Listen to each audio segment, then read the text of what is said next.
Hi everyone, and welcome to the last part of my review, Shinjuku Showdown. If you haven't seen the other videos, I'll link them in the description, and I hope you are ready to dive into the final part of this amazing story. The fight picks up right where it left off, with a new, unknown fighter entering the ring, and it's revealed to be Gojo. No, Kenjaku. Yuta? Okay, well, let's explain this first. You see, Yuta's curse technique allows him to use other sorcerers' techniques if Rika eats a part of the sorcerer. But if the sorcerer was to heal the damage they took, Yuta would lose the ability. So, he had Rika devour Kenjaku so he could take his technique and possess Gojo's body, allowing him to use the Six Eyes and Gojo's techniques, though unable to use his own. However, he can only use this body until he burns out his cursed energy, using Kenjaku's technique, since he doesn't possess the same knowledge of the technique that Kenjaku did, and doesn't know how to sustain it. Gota, we'll call him, starts the fight by popping a domain expansion, and Sukuna counters by slapping Yuji away and popping his own domain expansion. As they clash, the fight begins inside, with Gota pulling Sukuna in with a blue. However, he predicts this setup, moving in and moving his hand down, jabbing him in the face several times. But Gota is able to recover, dodges his next jab, grabbing it and throwing Sukuna to the ground, kicking him.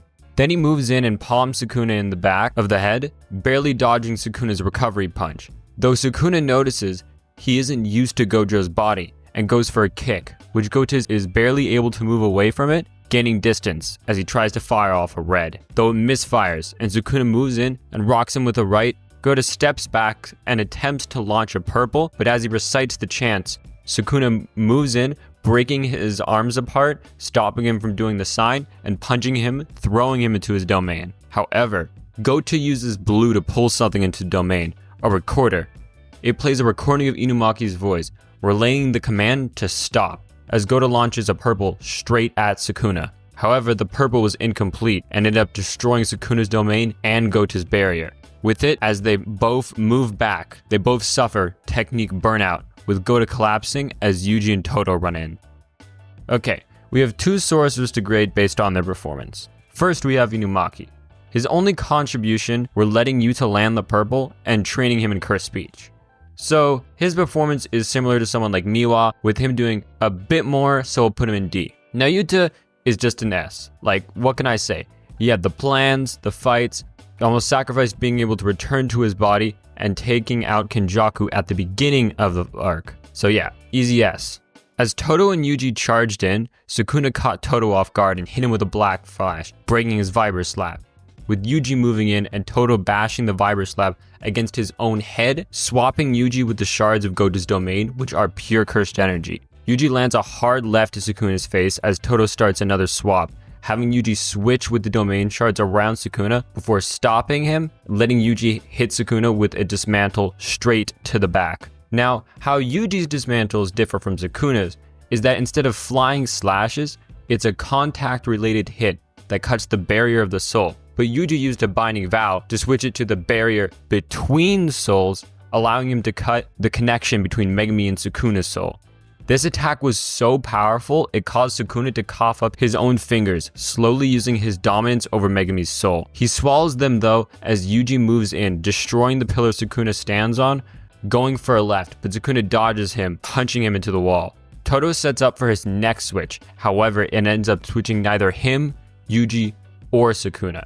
Instead, it brings out Hana into the battlefield, who launches a maximum output Jacob's Ladder, which could completely remove Sukuna from Megumi's body. As it comes crashing down, Sukuna punches the ground, sending debris flying up the ladder, as he uses it to literally climb Jacob's ladder and catch up to Hana.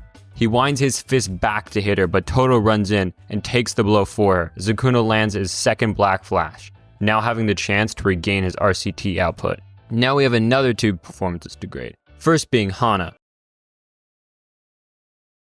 Now with Toto, he saved both Ino and Maki from Sukuna's domain and helped Yuji in his fight against Sukuna, not to mention saving Hana at the end and helping Yuta get the jump on Kenjaku. So I'd say overall, he's an A, since clutching is basically Toto's purpose. Back to the fight, Yuji followed Sukuna up the ladder and delivers a punch to his face, grabs his legs and slamming him down a building.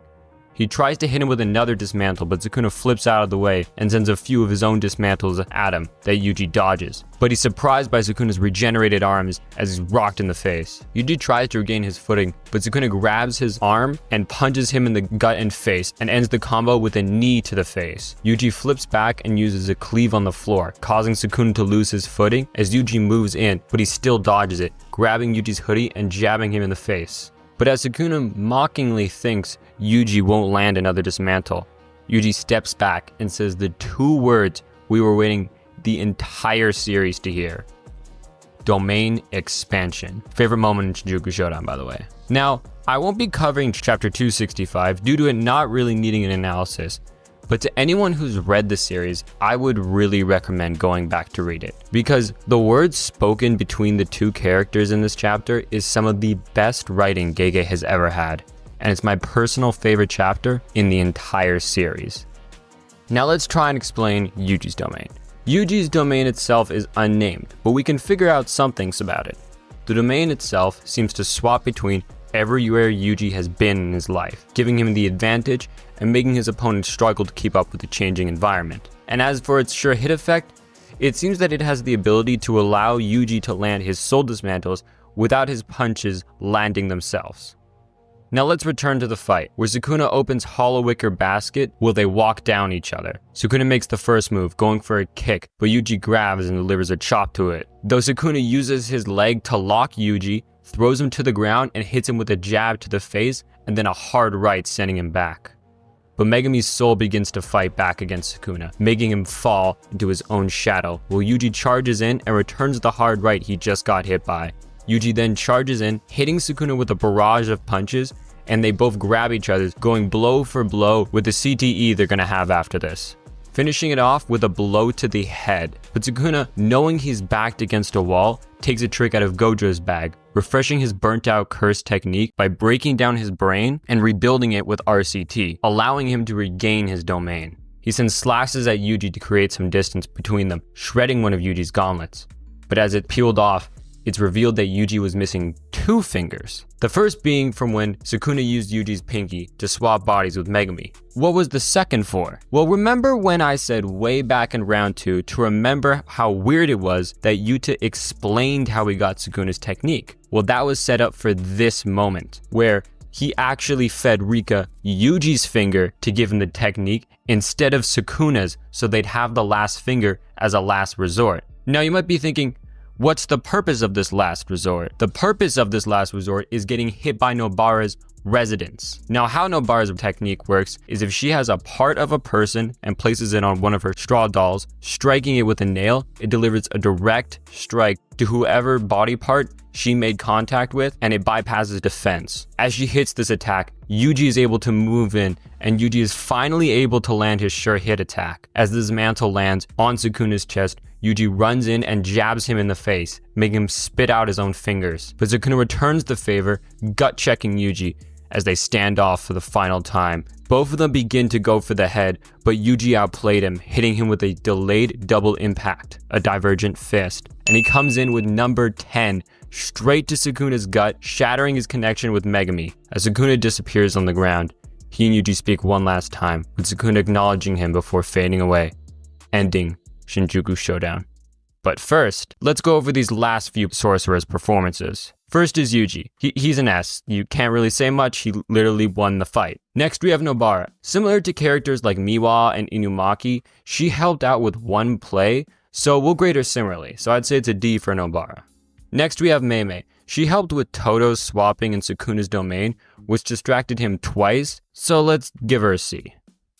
Kirara really only appeared once to make sure Kusakabe was recovered safely, and even then I don't think they needed her, so let's say E. Now with Megami, lastly we have Wee, who really showed up, saving several people and helped in the training. So honestly, I think he's an A, and with that, the series comes to an end. I hope you all enjoyed my first ever video series, and I'll be releasing a video compiling all of them into one video if you ever want to rewatch it. Please like, comment, and subscribe, and I'll see you all next time.